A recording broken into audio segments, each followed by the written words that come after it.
Capital, la bolsa y la vida, con Luis Vicente Muñoz.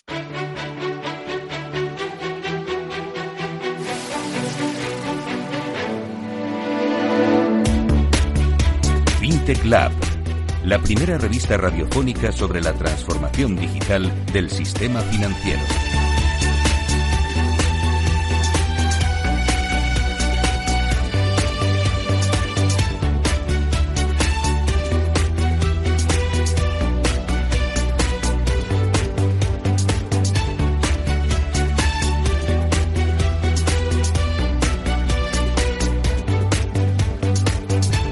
Este es el primer espacio en la radio dedicado a las FinTech. FinTech viene de una contracción de dos palabras inglesas, Finance and Technology. Engloba demasiadas cosas. Nosotros vamos a presentar una forma de analizar y acercarnos a esto que está ocurriendo, a este factor disruptivo en el mundo de las finanzas y la tecnología, todavía completamente ajeno para demasiadas personas. El último estudio realizado por la empresa Capsio en Asset, la Asociación Española de Financieros de Empresa, decía que FinTech era una palabra, un término aún desconocido para casi el 67% de los profesionales del sector. Esto no puede ser porque las FinTech están cambiando ya nuestras vidas.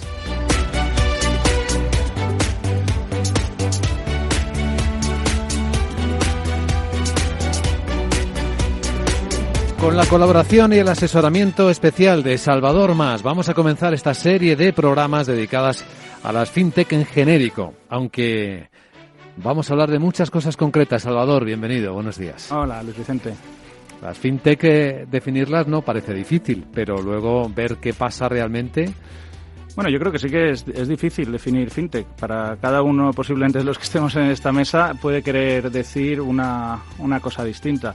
En realidad el FinTech, como decías, son tantas cosas, yo creo que son muchos pedazos en los que parece ser que el negocio financiero al fin se va a destruir y se va a construir de otra manera, ¿no? Que es la famosa palabra esa de la deconstrucción.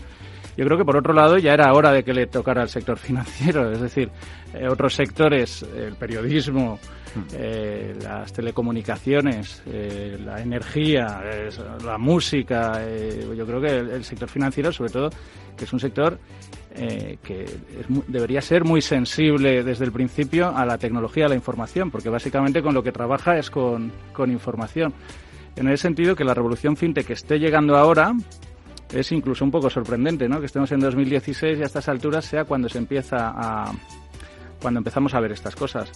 Pero es así, los bancos están ahí, el negocio FinTech no es ajeno a la propia crisis del propio sistema financiero, es decir, es la otra cara de la moneda, es pues que los bancos cada vez tienen más difícil ganar dinero con estos márgenes, con estas comisiones, y el FinTech también, los bancos lo ven evidentemente como una gran amenaza, pero también como una gran oportunidad. Las dos cosas. Hoy nuestro primer espacio dedicado al FinTech, este FinTech Lab, va a estar muy centrado en el market lending, en el peer-to-peer. Y para ello contamos con un elenco de invitados de máximo nivel. Nos acompaña el CEO de Indexa Lending, Ramón Blanco. ¿Cómo estás, Ramón? Hola, buenos días, Luis Vicente. Bienvenido. Va a acompañarnos también, nos va a contar su experiencia en primera persona, alguien que empieza a ser algo disruptivo en esto, con su propia experiencia. Fundó Thank Spain, es Leonardo Ramírez. Bienvenido, Leonardo. Muchas gracias, Luis. Y para que la visión sea completa, de 360 grados, diríamos en términos modernos, pues tenemos a alguien que puede darnos esa visión global. Su responsabilidad como director global comercial del Banco Santander le facilita mucho pues compartir con nosotros seguramente el análisis de la escena. Luis Pérez Ureña, bienvenido. Muchas gracias, Luis Vicente. Empezamos FinTech Lab después de revisar algunas noticias importantes del sector que hemos reunido y que comentamos ahora con Maite Gutiérrez. FinTech Lab. Esto no es lo que viene, es lo que ya está aquí. Insurtech, el sector de los seguros, entra en juego. Con mucho potencial, este segmento ya está en pleno crecimiento en Estados Unidos y ha alcanzado los $831 millones de inversión en el segundo semestre de 2015. En los próximos meses, muchas aseguradoras españolas invertirán y crearán incubadoras y seguirán los pasos de los bancos. RegTech, la necesidad de adaptarse a la regulación. Para adaptarse a una regulación cada vez más compleja, aparecen soluciones tecnológicas para ayudar a los bancos e instituciones financieras. Aportarán análisis, agilidad y permitirán que se integren más en las nuevas normativas. El imparable ascenso de los robo-advisors, el asesoramiento en inversiones automatizado. La capacidad cada vez mayor de analizar grandes cantidades de datos en muy poco tiempo permite proponer soluciones automatizadas de inversión que competirán con la gestión tradicional. Aportarán resultados interesantes para los inversores al tener costes bajos, riesgo más diversificado y una estrategia más flexible que se va adaptando mejor a cada perfil de inversor. Y a pesar del desconocimiento, hay ya un 70%, por ejemplo, de españoles que utiliza servicios fintech. Lo que supone algo más que la media de los consumidores en el mundo, que está en el 63%. Son datos del informe de banca minorista de 2016 publicado por EFMA, que revela que el 51% de los españoles le recomendaría a sus amigos un proveedor fintech.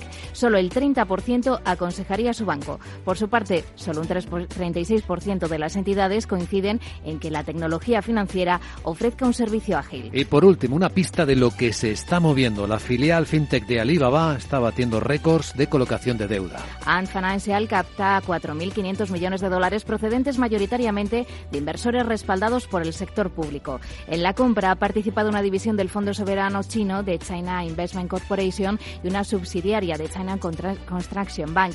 El valor de mercado de la compañía asciende ya a 60.000 millones de dólares. Está entre las mayores compañías tecnológicas privadas junto a Xiaomi y Uber. La revolución que ha puesto en alerta a la banca ya está aquí. FinTech Lab, Capital Radio. Hoy en FinTech Lab examinamos con detalle qué está pasando con el market lending. A ver, Ramón Blanco, ¿nos introduces en la materia? ¿Cómo estamos? Muy bien. Pues lo primero que voy a hacer es presentarme. Bueno, primero agradecerte la oportunidad de venir de nuevo. Yo venía mucho por aquí cuando fundé Selfbank hace ya unos años. Y bueno, pues ahora hemos fundado Indexa Lending, que básicamente ha comenzado siendo un blog, pero acabará siendo un fondo de inversión que invertirá en las diferentes plataformas mundiales de Marketplace Lending. Para poner en contexto, Marketplace Lending es un sector que supone ya básicamente el 1% del crédito al consumo, todo el crédito al consumo en Estados Unidos, el 3% del crédito al consumo, de todo el crédito al consumo en Inglaterra y casi el 7% en China, ¿no? Si dejamos China aparte, que es un mercado pues un poco más especial, y nos centramos en Estados Unidos y en Inglaterra, pues lo que vemos es que tanto en Estados Unidos como en Inglaterra se han prestado ya más de 20.000 millones de dólares a diferentes personas. Está creciendo al 100% y, por ejemplo, para que lo pongamos en contexto, se espera que para el año 2025 el Marketplace Lending, es decir, la desintermediación bancaria última, ¿no?, que es desintermediar a los bancos dando créditos, sea el 10% del crédito al consumo en Estados Unidos. Para los bancos, perder el 10% del crédito al consumo es enorme. Es la disrupción llevada al máximo. ¿Qué están haciendo personas jóvenes con inquietud una vez que han detectado esta oportunidad? A ver, Leonardo Ramírez es el fundador de Thank Spain. Leonardo, ¿nos cuentas tu aventura? Sí, bueno, como comentas, muchas gracias por invitarme. Como comentas, yo soy uno de los fundadores de Thank. Thank es una plataforma de préstamos entre personas, cuyo objetivo es, como comenta Ramón, es desintermediar a la banca. Nuestro foco, de hecho, son los préstamos a particulares de personas muy solventes y, de hecho, ahora nos estamos centrando un poco más en préstamos para formación, ¿no?, para personas con un nivel educativo muy alto que solicitan pues estos préstamos para formarse, ¿no? Pero yo creo un poco para entender Thank, yo creo que puede ser muy interesante ver cuál es la oportunidad que estamos capturando, es decir, por qué empezó Thank en España. El motivo por el que empezó Thank es, por un lado, como sabes, los préstamos son financiados por ahorradores o pequeñas instituciones. Al final, lo que está pasando en España es que la alternativa de financiación, los depósitos bancarios o otras oportunidades de ahorro, pues efectivamente tienen una rentabilidad muy baja, ¿no? Mientras que nosotros, por ejemplo, pues estamos hablando de rentabilidades medias netas del 8,5%, con lo cual había una oportunidad muy significativa para los ahorradores. Por otro lado, estaban los que piden préstamos, ¿no? Y aquí nos puede explicar Luis muy bien lo que está pasando en la banca, ¿no? Ahí lo que vimos en la banca es que los millennials, es decir, la nueva generación de jóvenes que que funcionan y tienen unas preferencias distintas no estaban bien servidos desde la banca, ¿no? O sea, el cliente joven, el cliente millennial es un cliente muy digital, de hecho que prefiere que no le llamen, que prefiere no ir a la oficina, prefiere un modelo end-to-end online y digital. Entonces el foco de Zank cuando empezó era orientarse 100% a estos millennials, a estos jóvenes, proponerles un canal digital, un canal directo para solicitar o hacer trámites online con nosotros, y además que fuera un proceso completamente automatizado, 100% online y con respuesta muy rápida e inmediata, ¿no? Todos los que piden préstamos en nuestra plataforma son personas muy solventes y además que reciben una respuesta muy rápida. O sea, de hecho, muchos la reciben en el periodo de 1 hora y como máximo dentro del día. La alternativa bancaria, como sabéis, pues la respuesta a la solicitud de un préstamo puede alargarse significativamente. Una duda sobre esto que cuentas, Leonardo. La solvencia de quienes piden los créditos, ¿cómo la garantizas? ¿Qué tipo de rating tienen estas personas? Bueno, el objetivo de Zank, al final, los préstamos están participados por ahorradores, ¿no? El 95% de nuestros inversores son pequeños ahorradores que depositan su confianza en estos préstamos, ¿no? Entonces, al final, nuestro objetivo es coger las personas más solventes del mercado, acceder a esas personas con máxima solvencia, ¿no? Entonces, la clave un poco también es cómo llegar a estas personas. Ese es el primer paso que hacemos, ¿no? Entonces, nos estamos orientando pues a personas con un alto nivel educativo, como comentábamos, que ya tienen carrera universitaria, que tienen una formación elevada y a lo mejor y lo que pretenden es hacer un curso, por ejemplo, un máster, y entonces acceden confían en Zank para pedir este préstamo, ¿no? Pero no solo queda ahí, nosotros también tenemos un mecanismos antifraude que evitan, por ejemplo, la suplantación de identidad, y también, por otro lado, también tenemos un mecanismo de análisis de riesgo, que es lo que al final acaba configurando nuestro modelo de riesgo, que se basa, de hecho, en extraer información directamente desde las oficinas bancarias. Es decir, ¿sí? Cuando un prestatario o una persona nos solicita un préstamo, al final lo que nosotros le solicitamos para poder concederle este préstamo es que nos autorice a una especie de robot, no es una persona, es una máquina, a acceder a información real de sus cuentas bancarias, a extraerla de las cuentas bancarias y nos permite procesar. Esto es parte de la base del automatismo, porque es necesario que este proceso sea automático, esta extracción sea automática. Y la ventaja es que no solo es de un banco, sino además de varias instituciones financieras. Es decir, nosotros tenemos una foto incluso más amplia que la que pueden tener los clientes de un solo banco, ¿no? Así que nos interesa mucho conocer en este punto la visión de Luis Pérez Jureña, la visión que desde un banco se tiene de esto que está ocurriendo, Luis. Bueno, pues lo primero de todo, daros las gracias por invitarme a este primer programa. Y desde el punto de vista de la banca, efectivamente, tanto lo que ha comentado Ramón como lo que ha comentado Leonardo, efectivamente es un fenómeno que se está produciendo, que si bien hoy supone un porcentaje bajo del volumen del total de créditos, tanto del stock como del flujo, pero los crecimientos y en mercados más avanzados como en el de UK o en el de US, vemos ya que están tomando porcentajes significativos.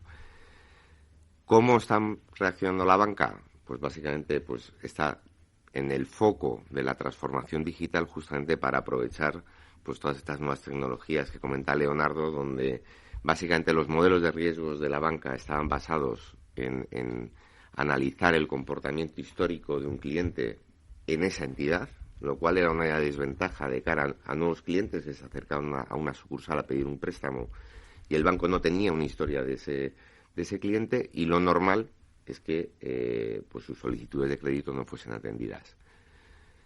¿Qué está ocurriendo ahora? Bueno, los bancos tratan, y estamos tratando de incorporar todas estas nuevas tecnologías mediante acuerdos y colaboraciones con FinTech y con FinServ, con compañías tecnológicas que proveen de esta tecnología, para poder también tener esta visión 360 grados. Hoy por hoy la ventaja que le da, por un lado, es el conocimiento personal, y eso la historia nos ha dicho que muchas veces nuestros sistemas centralizados de riesgos asignaban scoring en base a comportamientos, y el conocimiento de nuestros directores en las sucursales pues decía otras cosas, y normalmente solía estar más acertado el director de la sucursal que los modelos de scoring, y eso es un tema a tener en cuenta. Sí. Con lo cual está bien toda esta parte de automatización, está bien que aseguremos que efectivamente no hay fraude y que se identifica bien al solicitante del préstamo, pero hay una parte de conocimiento, muchas veces de años de historia y de confianza mutua entre, ya no diría entre entidades, sino entre personas que trabajan en entidades con sus clientes de toda la vida, que dan una ventaja competitiva frente a métodos automatizados. Dicho esto, los bancos claramente tenemos mucho recorrido y muchos temas a mejorar en cuanto a experiencia de usuario, en cuanto a tiempos de respuesta, en cuanto a rigideces a la hora de solicitar documentación, que hoy en día con las tecnologías actuales no es necesario volver a insistir en solicitar esa documentación, en actualizar los modelos de riesgos y tomar en cuenta no solo los comportamientos de nuestra propia entidad, sino la realidad y datos que hoy son accesibles pues a través de acceso a fuentes de información externa, donde pueda haber redes sociales o donde pueda haber tecnologías de seguimiento de cuál es el comportamiento de un cliente a través de Internet. Pues o agregación de lo que tienen en otros bancos. Lo que hace Leonardo mismo es una cosa importante, ¿no? Parece, para hacer un credit scoring en condiciones. El punto es que esa tecnología es una tecnología donde al final lo está desarrollando compañías que se lo están vendiendo a fintech que se dedican al crowdlending, pero también se lo están vendiendo a los bancos. Claro. Luego probablemente deje de ser ventaja competitiva y sea una commodity y sea un input más a la hora de incorporar los modelos de decisión. Bueno, hombre, ahí yo creo que la gran desventaja competitiva de los bancos no es disponer de esa tecnología, de disponer de esas apps o de lo que haga una agregación de cuentas, sino la propia tecnología del banco. Es decir, muchas veces vemos como lo más complicado que hay en un banco es integrar las propias fuentes del propio banco. Es mucho más complicado que sacar ahora, hacer más apps de la red y sacar información de los clientes, que ese es un poco el gran problema del legacy bancario. El legacy tecnológico. Una cosa que, por llevar el tema al terreno España, porque es un tema que me interesa, porque, claro, Ramón ha dado los datos de porcentaje de market lending en crédito al consumo. El Reino Unido, por ejemplo, que es un 3%, es una cifra muy considerable, es una cifra muy alta. En España yo creo que es muy poco significativo. Es decir, algo hay un gap, hay un hueco entre lo que es UK o lo que es Reino Unido y lo que es España. Entonces, a mí me gustaría preguntaros qué tendría que pasar para que España, donde además tenemos plataformas también hay empresas como ThankSpring que han desarrollado las plataformas para que la gente se preste entre particulares, para que haya esos préstamos. ¿Qué hacen ellos bien que nosotros no hacemos o qué impide que nosotros tengamos ese mercado, ese crecimiento? Bueno, yo creo que pasan varias cosas, ¿no? O que hacen falta varias cosas. ¿La cifra en España la conoces? La cifra en España, es décimas de... Es irrisoria. No llega ni al 1%. ¿no? Seguro que la entidad que más está prestando ahora mismo, para que nos hagamos una idea, en Inglaterra se están prestando más o menos 1.000 millones de libras al trimestre, ¿vale? En España, pues yo creo que si prestamos 10 millones de euros al mes, ya va bien. Sí. Y de hecho lo que sí es verdad es que del año pasado, del año 2015 al año 2016, se ha producido un acelerón importante. O sea, ya hay alguna entidad aquí en España que está prestando 3 millones de euros al mes, ¿vale? Y eso, aunque pues lo presta la oficina de Parla, evidentemente, del Banco de Santander, pero es un cambio muy significativo contra lo que venía pasando. ¿Qué es lo que tiene que ocurrir, en mi opinión, para que el marketplace lending se desarrolle en España, ¿no? Fundamentalmente hay un tema regulatorio, claramente. Necesitamos una regulación muy clara. Hay una regulación que se ha hecho en el 2015, pero que se ha dejado todavía muchos flecos.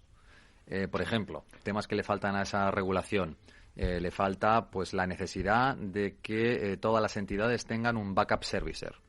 Las entidades se configuran, casi todas las plataformas, como por ejemplo la de Thank, son los servicers, ¿no? Son los servicers de una serie de préstamos y de flujos que pasan por la plataforma. Es absolutamente necesario, para dar confianza a los inversores, que haya un backup servicer. ¿Qué otras cosas se necesitan desde el punto de vista regulatorio? Bueno, pues quizá a las plataformas hay que exigirles también que tengan unos buffers, ¿no?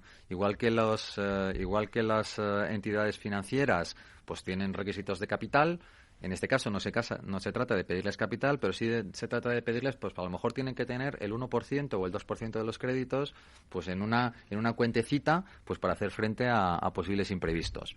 Otro tema tremendamente importante, tanto en Estados Unidos como en Inglaterra, ¿vale? En los dos modelos, los patrimonios de los clientes están separados completamente de los patrimonios de las plataformas. Esto en Estados Unidos y en Inglaterra se llaman trust.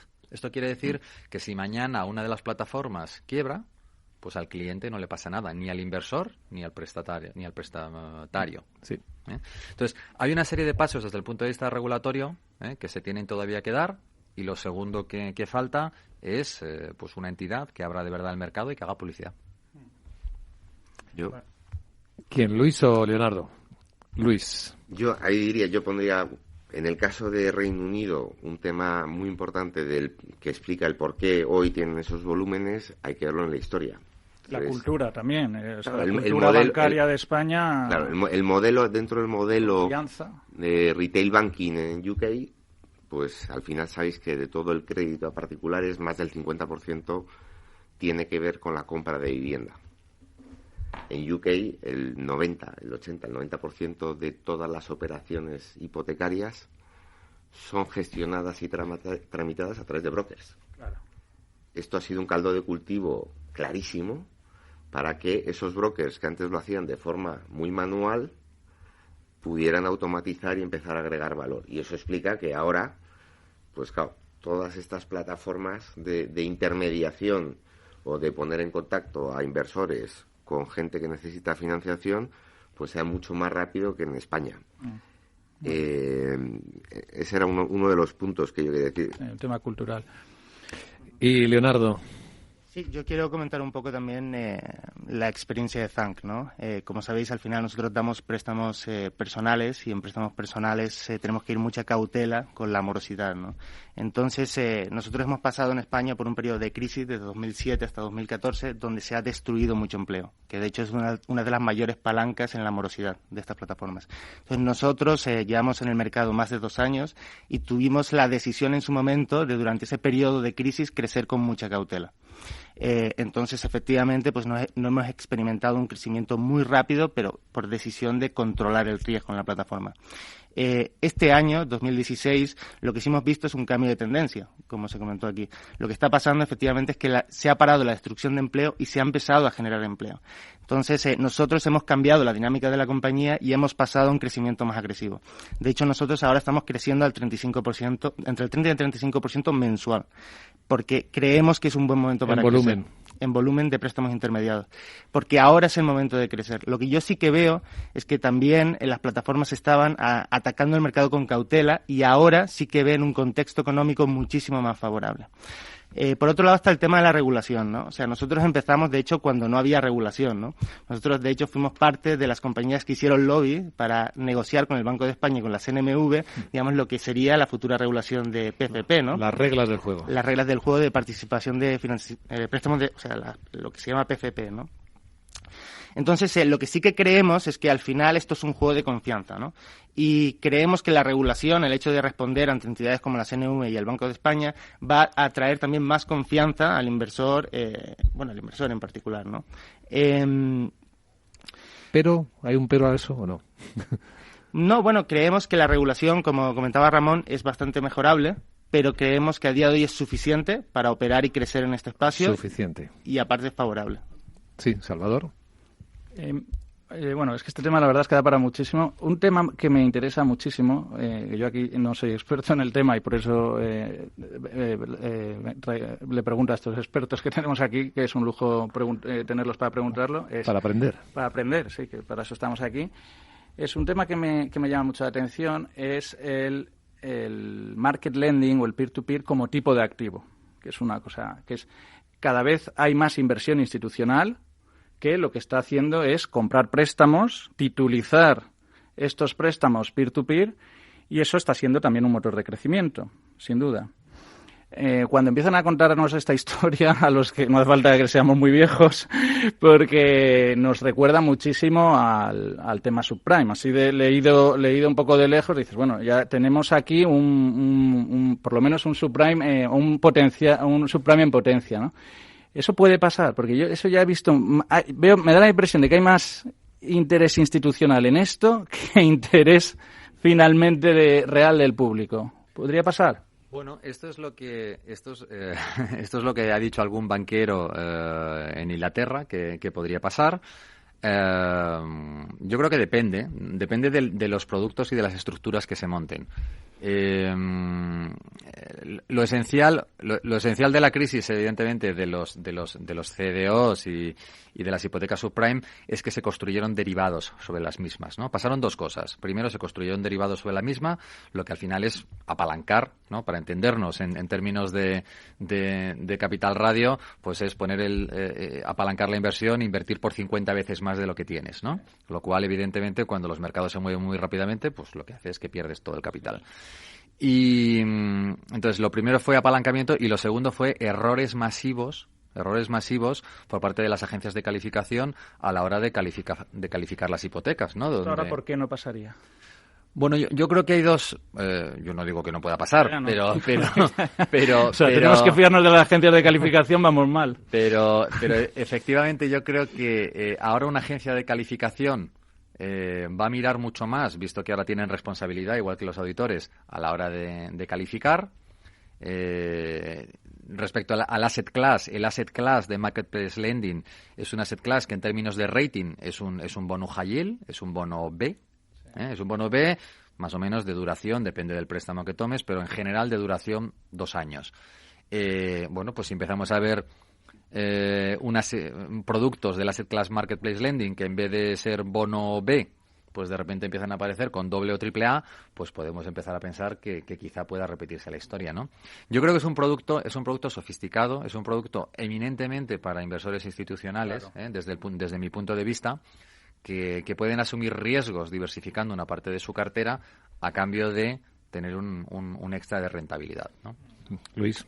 Sí, yo ahí estoy de acuerdo. O sea, yo creo que al final es verdad que puede haber una parte de particulares que entren como inversores en este tipo de plataformas, pero mi visión personal es que al final hacia donde vamos es a que se cree un gran mercado de crédito, un mercado abierto, donde participen bancos que les interesen determinadas operaciones que se presenten a través de las distintas plataformas que estén enganchadas a ese marketplace, pero donde lo que vamos a ver es la entrada en directo, sin intermediarios, de fondos que antes invertían a través de vehículos titulizados a préstamos, donde ya están viendo, o sea, ahí ya no es que alguien haya construido un paquete de préstamos y haya una tercera agencia que lo haya calificado y no se sepa muy bien qué hay dentro, no.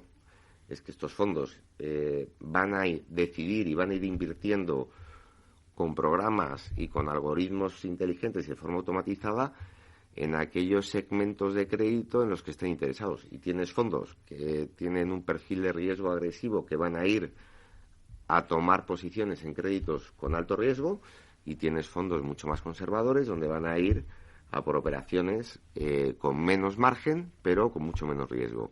Y yo sí creo que la tendencia va a ser a que esto se va a ir institucionalizando mucho más que el peso que vaya a tener el particular final de la calle por un montón de problemas legales, de gestión, de seguimiento y demás, que al final le va a hacer la vida muy difícil para ganar un poquito más de rentabilidad. Ya, pero al final esa tiene que ser la base, es decir, que al final tiene que haber, el activo real son los préstamos entre particulares. Es decir, si al final entra volumen institucional por 10 y solamente hay el volumen equivalente a 1 de préstamos particulares, vamos a tener el apalancamiento, la burbuja o como quieras llamar. Es decir, al final la realidad de eso es que tienen que ser préstamos entre particulares, ¿no? Exactamente. Yo creo que se ha producido una desintermediación de los bancos con respecto a los fondos a los cuales traspasaban los activos y los créditos que habían comercializado los bancos. Ahí es donde yo creo que va a haber la gran disrupción y donde se va a producir esa desintermediación. ¿Solo la intermediación? La desintermediación, es decir, oye, antes el fondo, los bancos originaban crédito, en función del tipo de crédito construían vehículos que securizaban y que luego había fondos que compraban en base a un rating de una agencia, y yo creo que ahora ese paso se lo van a saltar y va a haber fondos que directamente entren en estas plataformas y decidan operación a operación dónde entran. Leonardo, ¿quería decir algo? Sí, yo creo que para hablar del impacto institucional en la inversión en préstamos entre particulares, también hay que ver un poco qué está pasando en otros países, ¿no? Por ejemplo, Lending Club en Estados Unidos, ¿no? Lending Club en Estados Unidos, lo que ha pasado es que efectivamente la inversión institucional ha ido aumentando con el tiempo y a día de hoy supone el 50%.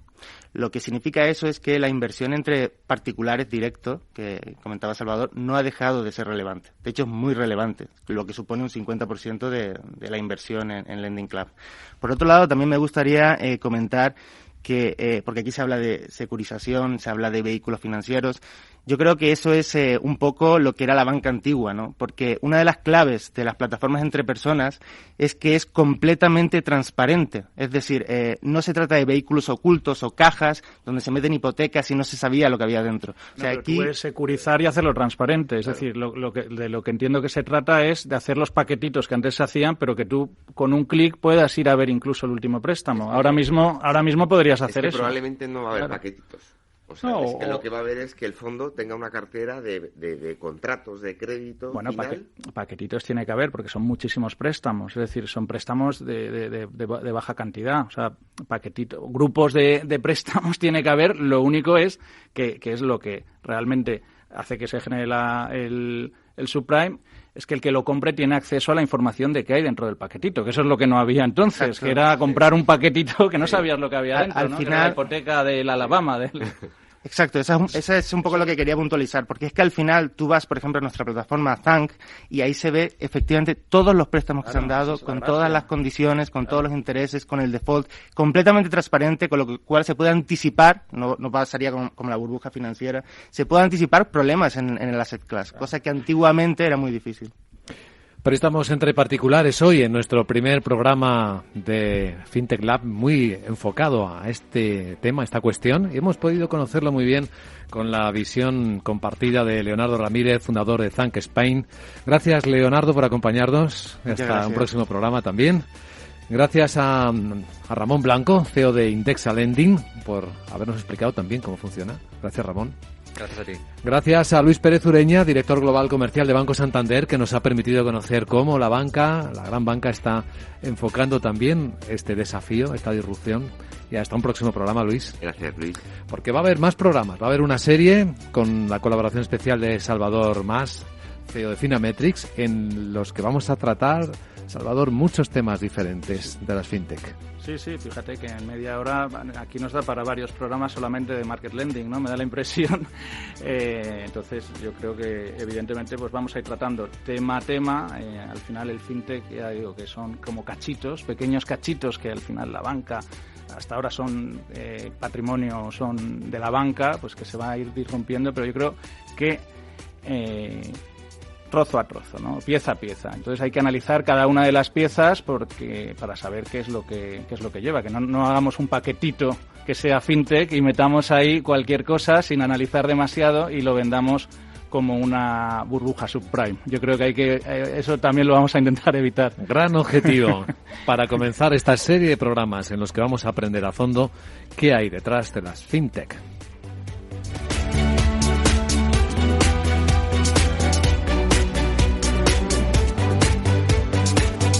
FinTech Lab, Capital Radio.